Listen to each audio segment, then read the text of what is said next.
Personally, ni-replace ko na aking laptop with this one, si Huawei MatePad 11.5 2025. And today, test natin if this tablet can replace my laptop as my daily driver. First test, syempre, office work. Yung kanyang free PC level na WPS Office can function just like any laptop. Kung sanay ka sa Microsoft Word, Microsoft Excel, and Microsoft na PowerPoint, yung free PC version ng WPS Office can perform just exactly the same. Headers, footers, formulas, walang problema dito sa WPS Office. It's basically the same function, and it's free. Writing notes is super smooth. Ito yung function na hindi kaya gawin ng aking laptop. Well, of course, syempre, hindi naman touch ko yung aking laptop. It's so easy to import mga PDF na documents na kailangan ko i-sign, which hindi kaya gawin ng aking laptop. And kung may meeting naman ako together with my office mates, pwede naman ako gumamit ng Microsoft Teams. Pwede ko tawagan aking office mates, schoolmates, batchmate, and kung whatever mate it is. And dahil compatible naman to sa G-Docs, G-Slides, and G-Sheets, walang problema working with each other during online.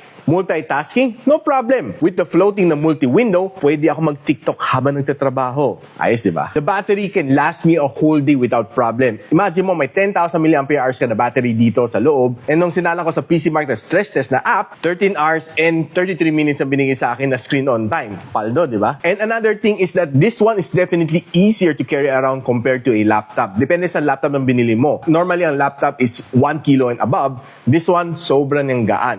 Pag nilagay ko to sa aking backpack, minsan nakakalimutan ko na meron pala ako dalang tablet. Ganon siya kagaan. So itong Huawei MatePad 11.5 na 2025 is now available for 21,999 with a free keyboard and a free M Pencil na 3rd gen plus a 500 na early bird voucher na pwede mo makuha pa. So hurry guys, check nyo na sa Yellow Basket ko.